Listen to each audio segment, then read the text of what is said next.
one who did this up did this up big. I mean, they became their own worst enemy with their career or in their marriage or with their finances or a relationship with one of their children. And you stand back and you see it happening. You see it happening, kind of unrolling and unraveling. And you're thinking, you're doing this to yourself.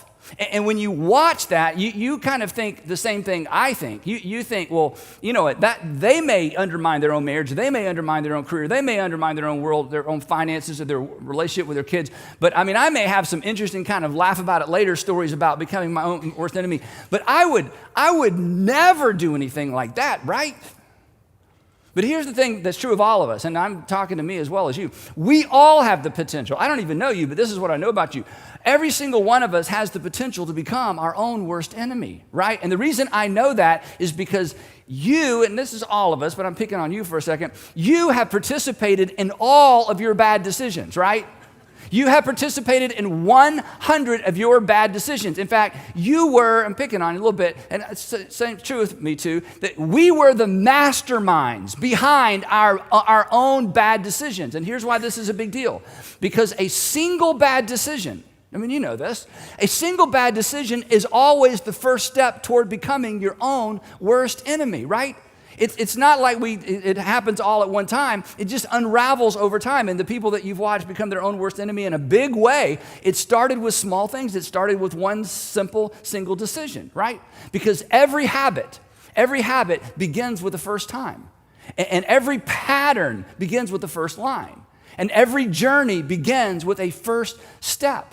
So we all have the potential to become our own worst enemy if we're not careful. So what we're going to do is in this series, I want to give you three things. I want to give you three things you can begin doing today that will help ensure that you don't become your own worst enemy in a way that you aren't able to look back and laugh at it in the big ways, the ways that really wreck and ruin and cause whole seasons of our lives to be wasted, and we look back and wish we could go back and do our 20s over, our 30s over, 40s or 50s, or do a first marriage over, or do a first career over. Three things. Now, the interesting thing is Jesus doesn't use this terminology. Jesus doesn't talk about don't become your own worst enemy. But in his teaching, he's very, very clear. In fact, in one of his most famous parables, he says this. He says, anyone who hears these words of mine and does not put them into practice, you may remember this from childhood, anyone who hears these words of mine and does not put them into practice is like a man who became his own worst enemy. He didn't use that terminology. Here's how he said it. Is like a man who builds his own house. Oh, you should be commended. On the sand. Who builds his own house, good job, on the sand. And when the storm came, he recognized he has no one but himself to blame because of the poor foundation of his home. So this is a principle. This potentially impacts all of us, and Jesus went right to the heart of it. So in this series, what I want to do is I want to suggest three habits that really serve as preemptive habits to ensure that you don't become and I don't become and the people we love don't become our own worst enemies. So today I'm going to give you the first habit, and then in the next 2 weeks we're going to talk about habit number 2 and habit number 3. So the first thing that we must all do to ensure that we don't become our own worst enemy is pay attention to the tension. Pay attention to the tension. Even if you are sitting alone at home in your living room, I would like all of us to say this together. Ready? Pay attention to the tension. What is the first thing you need to do to ensure that you don't become your own worst enemy together? Pay attention. That's right. Whenever you're considering any option, any invitation, anything that comes your way, any choice that you're about to make, and it causes, if the option you're considering causes any sense of hesitation, a little bit of tension, a little bit of pause, it in any kind of way dings your conscience, stop and pay attention to that tension. Don't start selling yourself. Start listening. Don't sell yourself. Start listening. Because here's what happens, and we know this. As soon as you see something you want, as soon as you get invited to something you're interested in, as soon as there's an option that kind of inflames an appetite, as soon as you see someone that you want, what do? You do the same thing I do. You start selling yourself. You start selling yourself on this idea. And what's interesting is we lie to ourselves And then we believe our own lies. I think only human beings are capable of this. We make up things and then choose to believe the things that we made up. And here's how I know that's true. You have to be a little creative, okay? If a salesperson used the same pitch on you that you use on yourself, if a salesperson in an actual retail environment used the same sales pitch on you that you use on yourself, you would be so offended you would walk out of that establishment, right? I mean, imagine if you're standing there to negotiate, or you're thinking about purchasing something, and they said something like this: hey, if you get home and decide you don't like it, just donate it. But how many times does that run through your mind as you're about to buy something online? But if somebody actually said this to you, you'd be like, do what? How about this? Hey, I see that you already have one that does everything this one does, but this one is newer. I mean, you would look at the person like, that's your pitch? I mean, that's it? But that's the kind of stuff we tell ourselves all the time, right? How about this? Yes, sirree, it is wrong, wrong, wrong. So just don't tell anyone. Okay, now we're going to dig a little deeper. You ready? Sure, your husband would be hurt and offended if he found out. But your husband isn't bright enough to find out. I mean, how offended would you be, ladies, if somebody said that about your husband? But what do you tell yourself when you start trying to sell yourself on a bad idea? Well, right?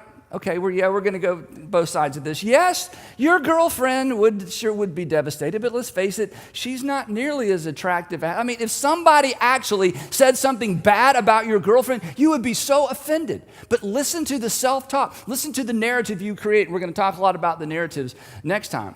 If someone actually said to us the things that we say to ourselves to sell ourselves on a bad idea that sets us up to become our own worst enemy, we would be so extraordinarily offended. This is why you can't afford, and I can't afford, to start selling ourselves. Instead, we need to pay attention to the tension.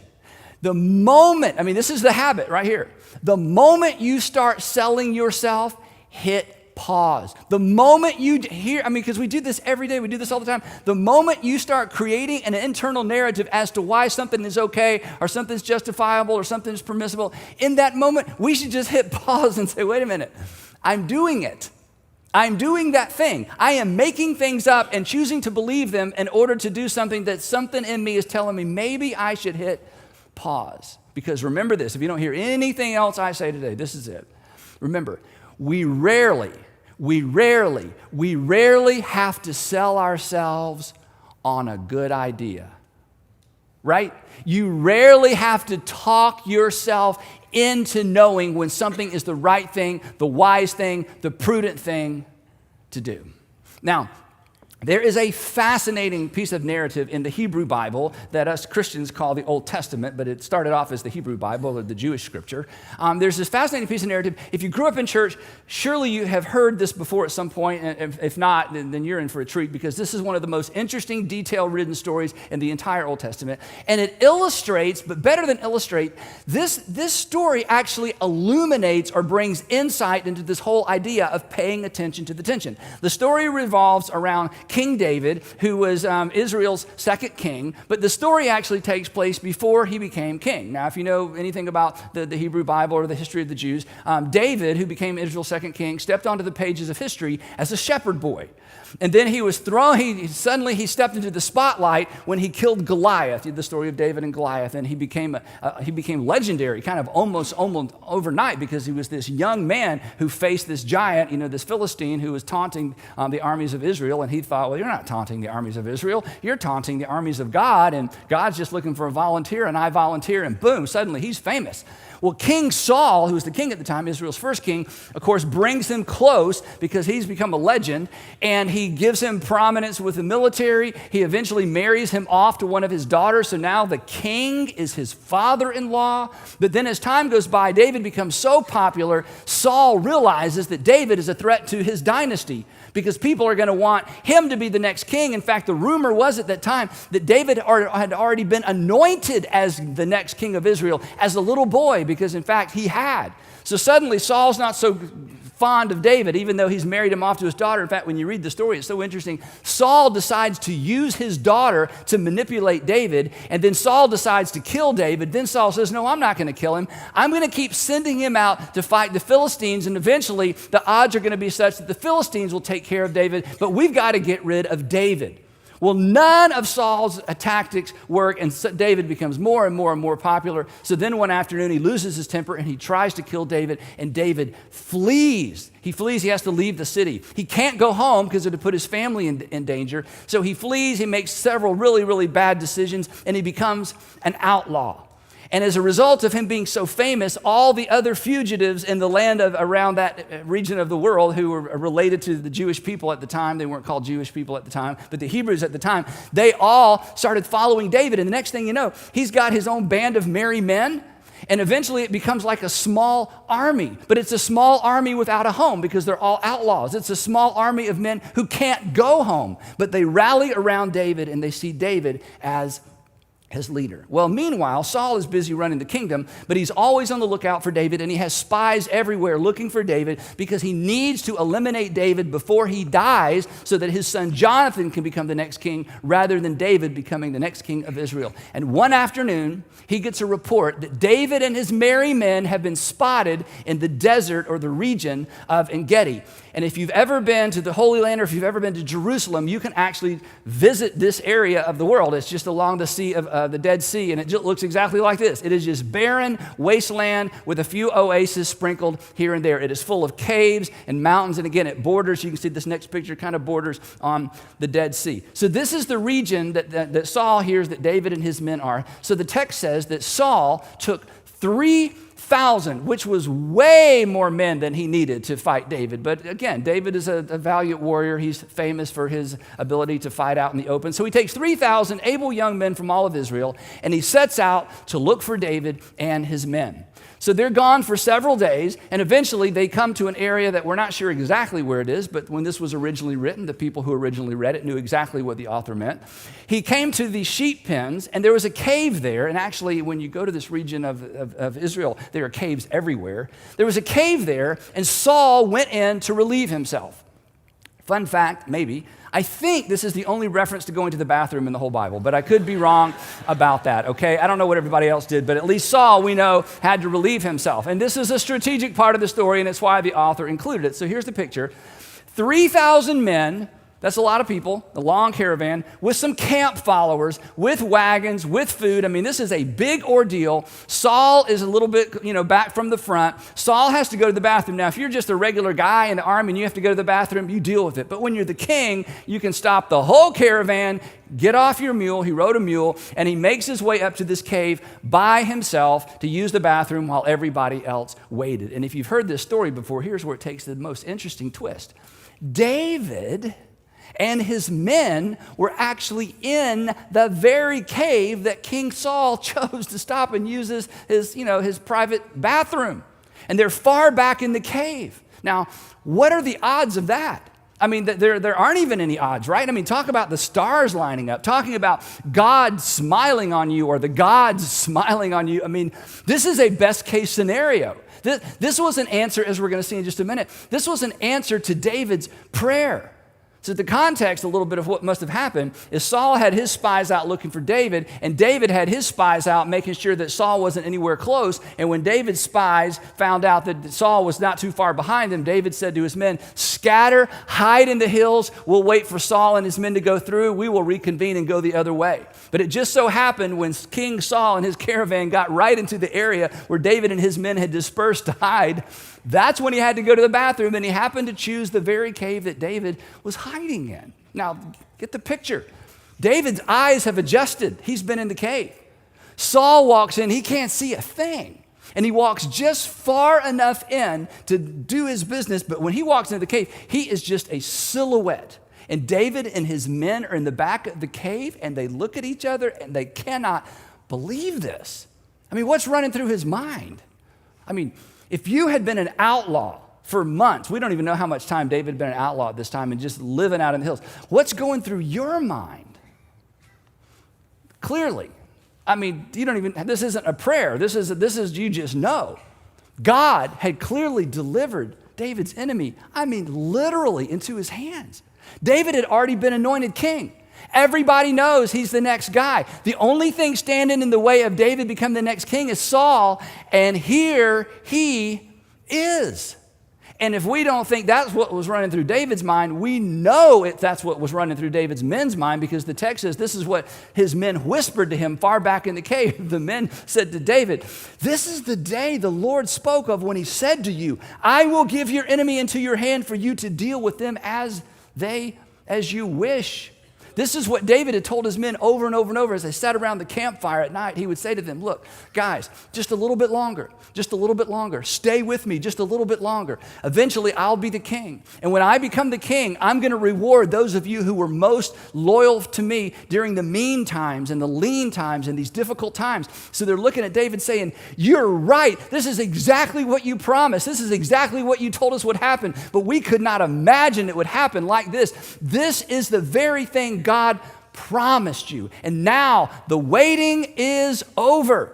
Kill the king and let's go home." And the optics on this would have been amazing. So now let's imagine we're outside the cave, right? And we're lined up, bored and yawning and waiting for the king to come out. And we keep glancing over at the cave. King Saul went in. David steps out with King Saul's head in his hand. And everybody in that caravan would immediately recognize David as the king of Israel. No civil war, very little bloodshed, lives spared. So can you imagine the adrenaline? Can you imagine the emotion in the cave that afternoon? Can you imagine the pressure David felt to do something about this so he and his men could finally go home? Besides, this had to be God's will. I mean, this can't be a coincidence. It had to be God's will because God had already declared that David was going to be the next king. The pressure he felt to act, we can't even imagine it. But the text tells us, and as the story unfolds, David felt something else as well. There was a tension. There was a hesitation. There was a tension that didn't make any sense in light of the circumstances. There was a hesitation that didn't make any sense in light of the flow of the story and the flow of his life. This tension made absolutely no sense, and so he ignored it. And he did what any of us would probably have done if we had the opportunity. The text says that David took out his knife and he slowly crept up unnoticed behind King Saul. But as he gets closer and closer and closer, that tension intensifies and intensifies and intensifies. And somehow, some way, he was able to stop and pay close attention to the tension. And suddenly, and some of you have experienced this, I want all of us to experience this eventually. Suddenly, somewhere between the back of that cave and King Saul's back, suddenly his decision to kill and to murder King Saul was completely reframed. Suddenly, the hesitation that made no sense made perfect sense. Wait, what am I doing? I'm about to murder the king. Wait a minute, wait. I can't murder the king. I mean, God chose Saul. I can't replace what God put in place. This is going to be my legacy. This is going to be my story. This will be the story that people tell about me. I mean, I love the one they sing about David and Goliath, but I don't know that I want them turning this into a song, right? I don't want this to be the story I have to tell my grandchildren. Granddaddy, Grandpapa, tell us how you became king again. We love the story you snuck up behind old King Saul and you slit his throat while he was using the potty. Tell us that story again. I mean, is that really the story you want to tell? In fact, the text tells us that David was conscience-stricken. And somehow with all this energy and all this, testosterone and all this adrenaline and everything going on in that cave, suddenly he was able to stop long enough and pay attention to this irrational tension. He was able to pay attention to his irrational conscience. And it saved him from becoming his own worst enemy. Because in that moment, he would have become the man who murdered Israel's first king.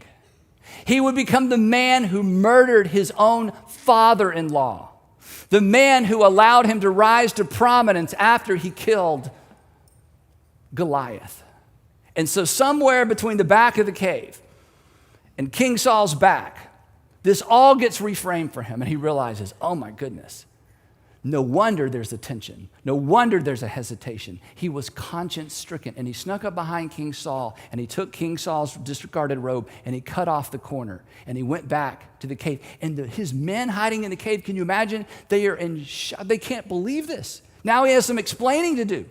And they're like, they just can't believe what they just saw. I mean, this is the perfect opportunity. They can finally go home. There will no longer be a price on their heads.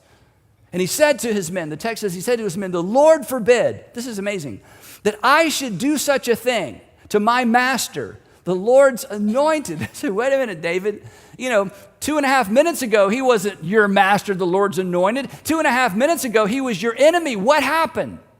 And then the men are saying, okay, if you won't do it, we'll do it. In fact, we'll all do it together. If you don't want to have blood on your hands, we understand that. Just let us do it. And with these words, the text says, with these words, David sharply rebuked his men and did not allow them to attack Saul. And Saul left the cave and went on his way. Whew. So close, so close, so close. Let me ask you a question. We'll get back to the story.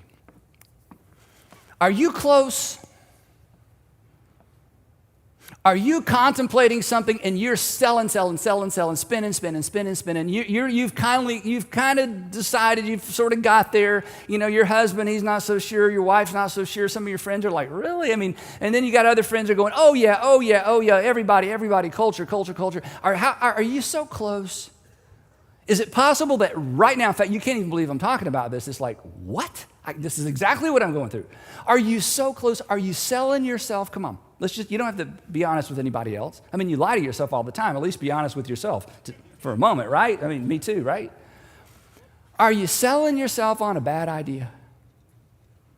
Are you ignoring your conscience? Is there an internal hesitation, an internal tension, and you've just kind of pushed right by it? Are you selling yourself on an idea or a decision that's gonna follow you around for the rest of your life? That's gonna make you a liar for life? Because you're never going to want anybody to know this part of your story. And you're never going to want anybody to tell this part of your story. And one day when you have children or one day when you have grandchildren and you tell your story, you get to this part and you just kind of are going to have to skip over it. Are you on the verge of becoming your own worst enemy? If so, can I just make a suggestion? I'm not the boss of you. I mean, I'm not, I can't tell you what to do, but can I just make a suggestion? Would you at least hit pause? Just stop for a moment selling yourself and just listen. Listen. Listen to the wiser voices around you, and perhaps listen to that still small voice on the inside of you that's going, I don't think that's the best thing, because it may be, I don't know, just guessing, it may be the whisper of God who loves you and is doing everything he can to keep you from becoming your own worst enemy. So as the text says, Saul exits the cave. He has no clue as to how close he came to joining all of his dead ancestors. He goes back, he gets on his mule, and as he gets on his mule, this is amazing. He hears a voice, and it's a familiar voice, and it's coming from the direction of the cave he just exited, and everybody in the whole, all of his men, everybody in the caravan, everybody involved, everybody's head turns, and standing at the mouth of the cave that Saul just came out of is David, flanked by his men. And David bows low in honor of the king. And then he stands up and he holds up the corner of Saul's robe. And in that moment, and here's the moment I don't want you to miss in your life. In that moment, here's the moment I want you to be able to tell your kids and grandkids about and your friends about someday, your future husband or wife someday. In that moment, everybody there knew who the better man was. It was David. David gives a little speech. It's very interesting. I'm not going to read the whole thing, but at the end of the speech, here's how he concludes.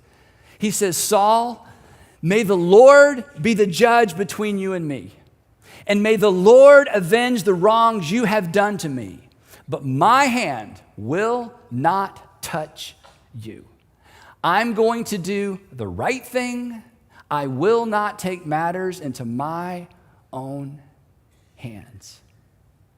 And because David listened to that still small hesitation, that tension, that little ding of his conscience in a moment when most people would just have paid no attention to it, David decided, and this is where some of you are, David decided not to use Saul's bad behavior as an excuse for bad behavior.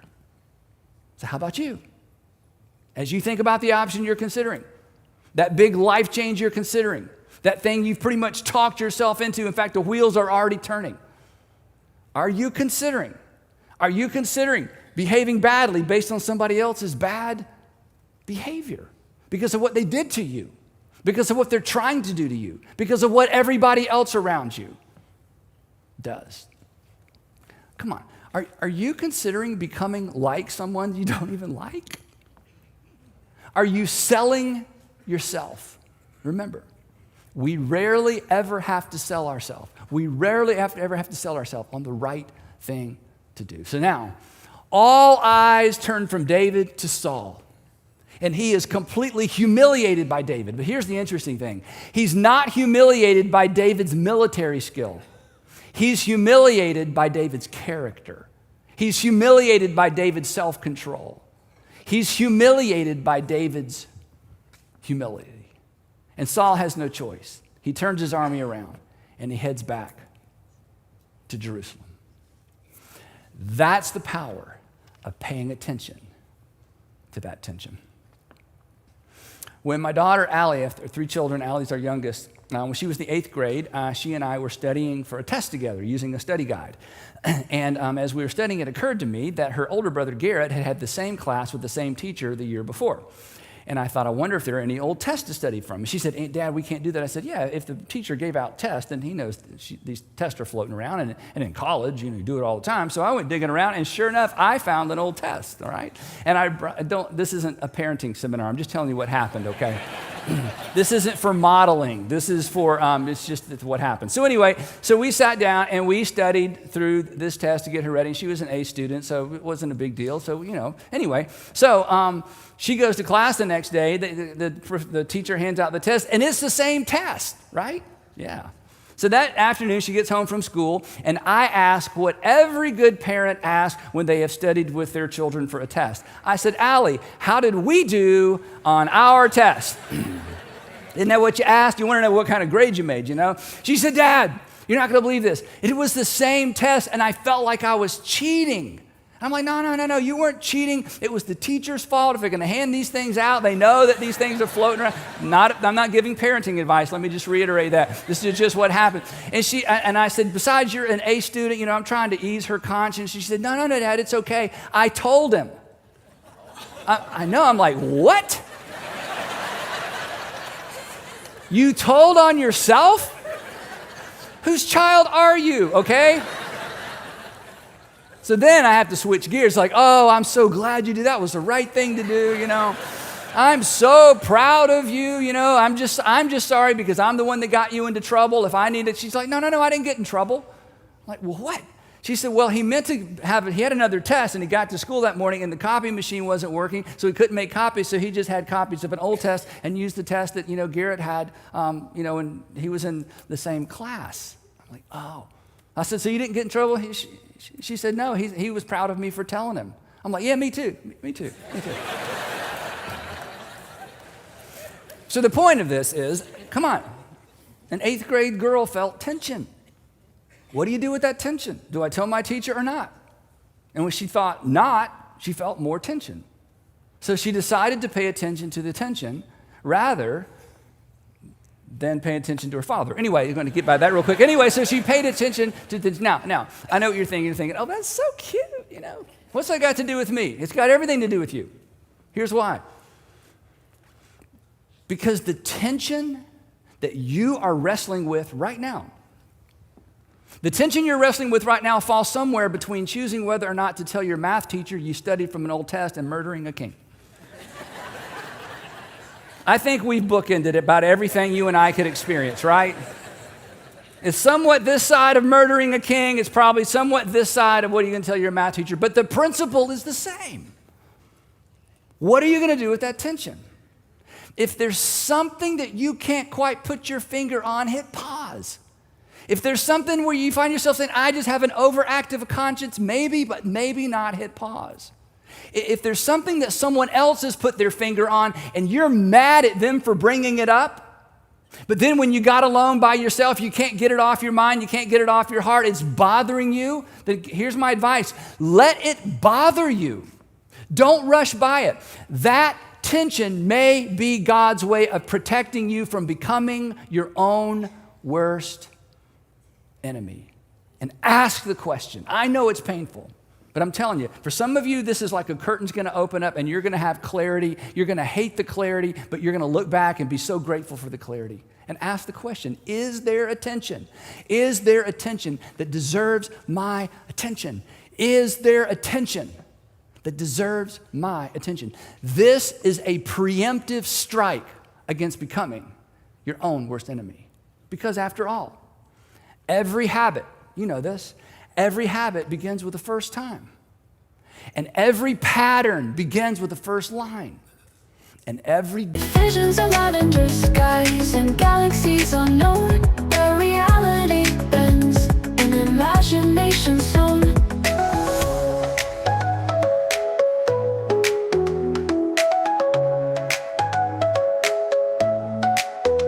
Lavender sky, open wide, pull me into your hazy tide, where gravity sleeps and we're free to fly, lost in a dream beneath the lavender sky.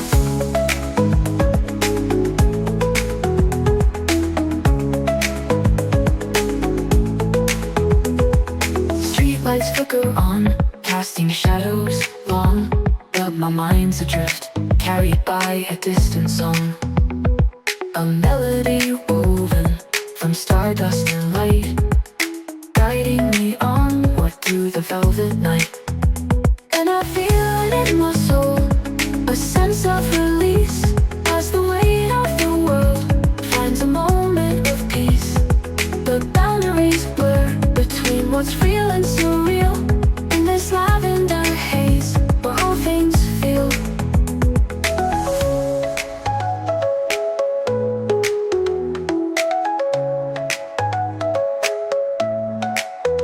Lavender sky, open wide, pull me into your hazy tide, where gravity sleeps and we're free to fly, lost in a dream beneath the lavender sky.